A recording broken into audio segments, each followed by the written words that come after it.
Hans Landa from Inglourious Basterds is one of the greatest villains in cinema history. He is an SS colonel working under Adolf Hitler and responsible for finding the Jewish population. We are about to analyze how he thinks, behaves, and interviews people to extract useful ideas that you may apply or avoid in your daily life. In this scene, Landa's goal is to investigate the French farmer who has potential information on a Jewish family called the Dreyfuses. Est-ce la propriété de Perrier-Lapadite? The first thing he does is ask if this is the property of Perrier-Lapadite. He's trying to mask the fact that he is prepared for the encounter, that he knows who Lapadite is. In fact, Landa has already done his research and knows that the guy he is asking is Lapadite. Je suis Perrier-Lapadite. C'est un plaisir de vous rencontrer, Monsieur Lapadite. So, after the Frenchman affirms his identity, the colonel switches to ingratiation, warmth and respect. He extends his hand before he reaches the guy to unconsciously show that he does not have a weapon and want to give the man the time to shake his hand. Landa noticed the man's defensive body language, of course, with both hands hiding in his pocket. This is a natural reaction, because German officers have a scary reputation in that period. Another sign of this defensiveness is that the farmer didn't move towards the colonel. It's what we do when we are open to human interactions. We move towards the person. C'est un plaisir de vous rencontrer, Monsieur Lapadite. Je suis le colonel SS Hans Landa. Landa calls Lapadite Monsieur, which is French for Mr., and uses the respectful French form of the pronoun you, which is vous, instead of the other one, which is tu. Everything is vous. Everything is about respect. That's step number one. That is the repetition of a person's name. Je suis le colonel SS Hans Landa. Que puis-je faire pour vous? J'espérais que vous m'inviteriez à entrer chez vous afin que nous puissions avoir une discussion. Certainement. Après vous. Landa establishes his authority by introducing himself as colonel while keeping a warm smile. Landa expresses his wish to talk inside Perrier's house in a playful tone. He is basically asking him politely. This is what's called in the field of pragmatics a speech act. A speech act is basically an expression that does two things, that expresses something and performs a certain action. In this case, he expressed his wish and performed the action of asking about getting inside. The man accepts and they get inside. Notice that this whole time they kept their handshake. This is intentional behavior on Landa's part. He is building rapport and contrasting himself to the brutal image of the standard SS officer. That's step number 2. Find out the common faults of the people in your in-groups, the groups that you belong to, and create a contrast between you two. I have a short video on this idea, you can check it out. It's called Avoid the Downfalls of Your Environment or something like that. Colonel Landa, voici ma famille. Colonel SS Hans Landa, mademoiselle, à votre service. Landa is introduced to the daughters. He approaches the prettiest one, kisses her hand and grabs and keeps holding it in such an odd way while keeping eye contact. It's almost like he's trying to check her pulse if she's hiding something or not. He switches eye contact between the girls but holds it just a tad longer than he should. This is significant. Landa compliments the daughters and sits down. Suzanne, tu veux bien aller chercher des vins pour le colonel? Mais non. And Lapadite offers him wine, but he asks for milk instead. This is also significant. Why? Because Landa is aware of the principle of reciprocity. When giving something, people have a need, a burden to give back, and this can be used against them. So what he's trying to do here is, he accepted the gift, which is refreshment, but he chose which drink to get.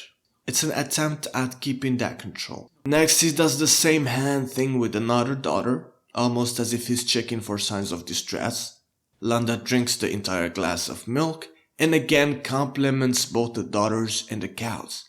I want you to pay attention because All of this is to remind the man that he has so much to lose, of what could happen if he is not cooperative in the future. He might lose his lovely daughters, or his source of income. That small seed is there to mature later. For now, it's just appearing a bit uncomfortable, as you can see in the eye exchanges between Charlotte and her father. Si cela ne les offense pas, auriez-vous l'obligeance de demander à vos charmantes dames de sortir? Je suis au regret de vous informer que j'ai épuisé l'étendue de mon français. Continuer à le parler si peu convenablement ne ferait que me gêner. Cependant, je crois savoir que vous parlez un anglais tout à fait correct, n'est-ce pas? Landa is being extremely polite. He asks for permission to have a private discussion and does the same thing to switch from talking in French to English. If you can learn anything from Landa is this: be polite and learn languages. Everyone wants to be respected regardless of their personality or background. If you want someone to respect and like you immediately, speak in their own language or dialect. Landa showed proper respect by talking in French. Minimizing the extent of your abilities or showcasing some vulnerability can influence people to do things for you. In this instant, driving the conversation naturally to another language. He switches between languages for two reasons. First, although Lapadite can speak English, it will become more difficult for him to hide deception, thanks to the cognitive overload resulting from juggling the deception, narrative, keeping up with the colonel, and speaking a foreign language. Second, Lapadite is potentially hiding the Jewish family in his home or near it. Landa perhaps knows they only speak French, so they won't be able to understand the English conversation. But I have no way of knowing if you are familiar with who I am. Are you aware of my existence? Are you aware of the job I've been ordered to carry out in France? I've heard that the Führer has put you in charge of rounding up the Jews left in France. The Führer couldn't have said it better himself. Hans is asking Lapadite a series of questions about the nature of the visit, and Lapadite answers. He reassures the colonel that the officers did a thorough search, to which Landa does something great here. I'm aware of that. But like any enterprise, when under new management, there's always a slight duplication of efforts. He validates the Frenchman and blames it on the nature of the management. He frames the situation as if it's out of both their hands. Most of it being a complete waste of time, but needs to be done nevertheless. I just have a few questions, Monsieur Lapadite. If you can assist me with answers, my department can close a file on your family. That is merely a protocol in that he will only ask a couple of questions and there is nothing to worry about. He did the same thing earlier when he told him, outside the house, we are only going to have a discussion. Landa is minimizing the situation. Policemen use this all the time to push the suspects to talk and not call their lawyers immediately. Then he adds, your family's file status is bound by your willingness to help. This is a clear appeal to interest. Before the occupation, there were 4 Jewish families in this area, all dairy farmers like yourself. The Dolarac, the Roland, the Lavitte, and the Dreyfuses. Is that correct? What we see here is Landa taking his time. He's pretending that he doesn't know much about the families. He's going to ask simple questions, matter of fact, in order to get a baseline on Lapadite. This is a preparation for the harsh questions to come, so he can notice if there is any change in behavior. Because he established rapport, and Lapadite is as comfortable as he can be in the presence of the colonel, he can observe the baseline, how Lapadite acts in a normal situation. Colonel, would it disturb you if I smoked my pipe? Oh, please, Monsieur Lapadite, this is your house. Make yourself comfortable. Monsieur Perrier Lapadite asks if he can smoke his pipe. I'm not sure if this is on purpose or not. Perhaps he's trying to have something he can do while answering these questions, to borrow time and camouflage his pauses, or even calm his nerves.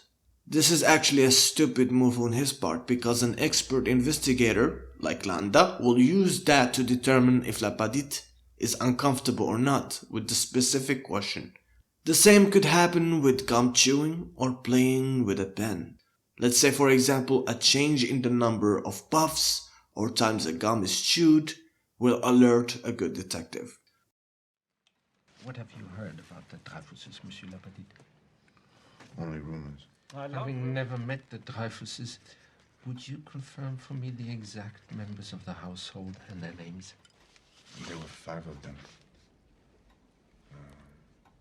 The father, Jacob, wife, Miriam. Landa continues with the easy questions, and Lapadite is slowing his speech down, playing his knowledge and giving estimates instead of exact numbers. And the camera turns to indicate that the tables are about to turn, that the middle game is on. Well, I guess that should do it. However, before I go, could I have another glass of your delicious milk? We see the family hiding. Landa pretends he's done with the interrogation and is going to switch into a conversation again by asking for a glass of milk. Now the conversation is entering the next phase. However, Monsieur Le Petit, are you aware of the nickname the people of France have given me? I have no interest in such things. But you're aware of what they call me. I'm aware. What are you aware of? He asks the farmer if he knows what people call him 3 times in 3 different ways, because Lapadite is reluctant to bring about such an uncomfortable topic. We notice Landa using the same strategy with the actress that he suspects to be a traitor. He wants to see if the shoe left at a suspect scene is hers. Lassen Sie mich Ihren Fuß sehen. Bitte? Legen Sie Ihren Fuß auf meinen Schoß.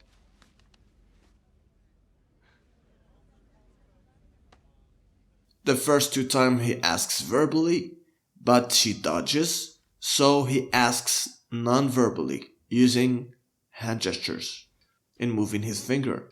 This is his way of keeping control without seeming low status, and asking the same way.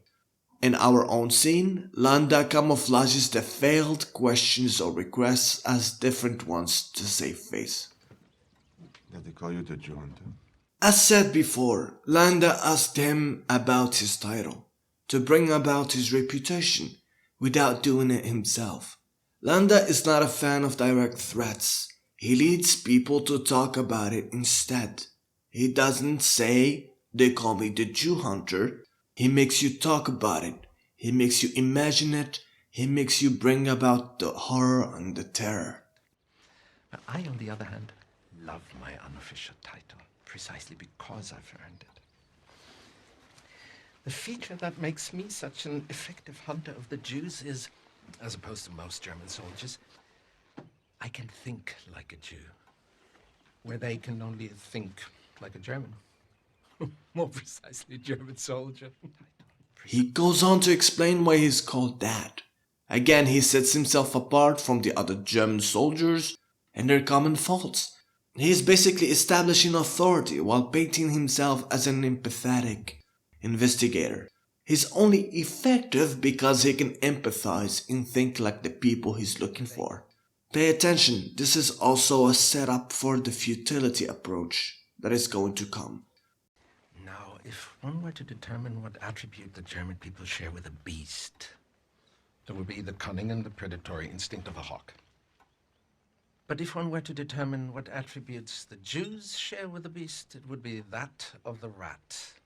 What he did right there is establishing and justifying the reasons why his targets are targets. He uses an animal analogy because everyone understands those, and everyone can relate to them. Most of us don't like rats, and have a prejudice against them. The Führer and Goebbels' propaganda have said pretty much the same thing, but where our conclusions differ is I don't consider the comparison an insult. This propaganda was also used by Joseph Goebbels in a movie he called The Eternal Jew. I will link it in the comment section if you want to watch it. It is quite terrifying how effective it was to portray this idea Landa is pushing right now. If a rat were to scamper through your front door right now, would you greet it with hostility? I suppose I would. Has a rat ever done anything to you to create this animosity you feel toward him? Rats spread diseases. I propose to you, any disease a rat could spread, a squirrel could equally carry through you. We don't know why, we don't like them, but it doesn't matter because we feel that way. He's playfully setting up La Petite to accept and justify what he's about to do next. He's creating an us versus them dynamic. He and La Petite both share the same feelings against rats. The fact that Landa's body language is mirroring the pharma supports this hypothesis right now. They are both becoming a part of the us.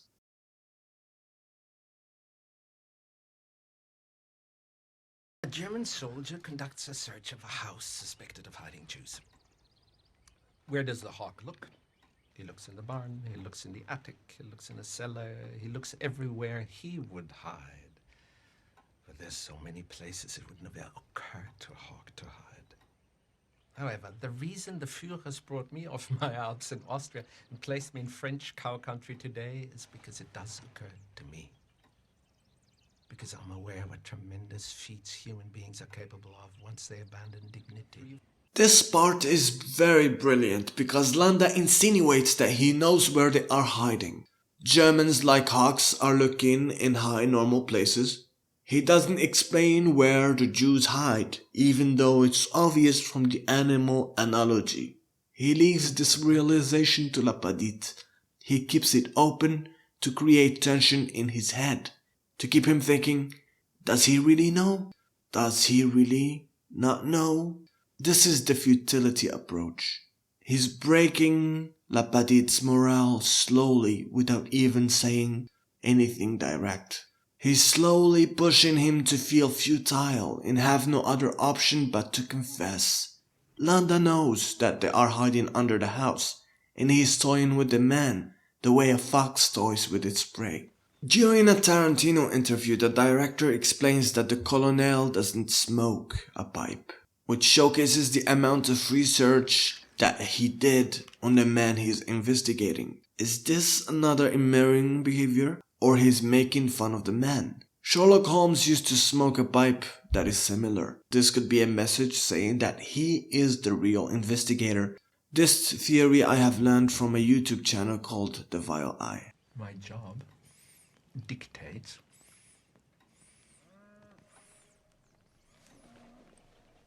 that I must have my men enter your home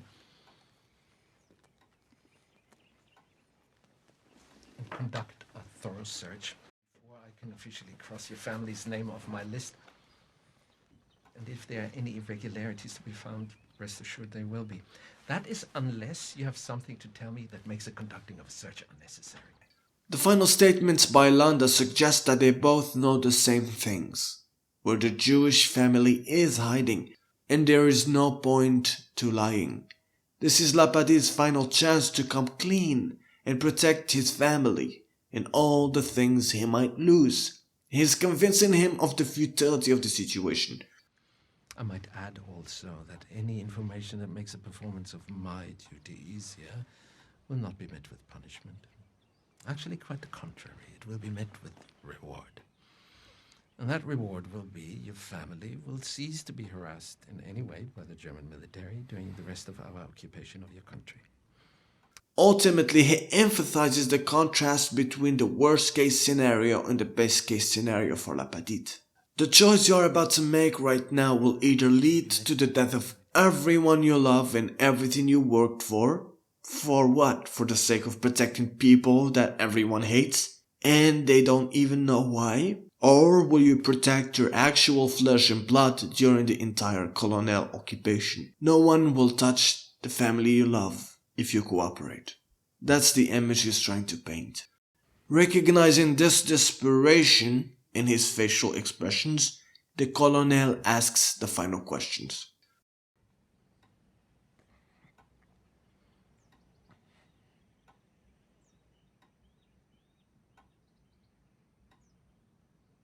You're sheltering enemies of the state, are you not?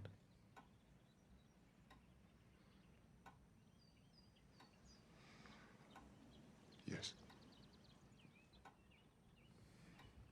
You're sheltering them underneath your floorboards, aren't you?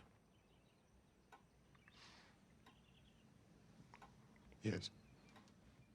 The last thing to note here is the use of silence to create more pressure.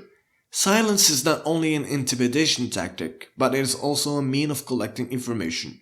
Silence is very uncomfortable when people seek to escape it. So Landa asks the questions and stays silent enough for La Petite to realize that he reached the end of his rope and thus confess. Donc, monsieur, mesdemoiselles, je prends congé de vous et je vous dis adieu. Au revoir, Shoshana! After Shoshana runs away, and even though he still got the chance to kill her, he doesn't, which demonstrates his most defining characteristics. He enjoys the chase and likes to toy with his prey. He said au revoir Shoshana as opposed to adieu that he said earlier, which signifies that he predicts he will see her in the short future. Adieu has a sense of finality.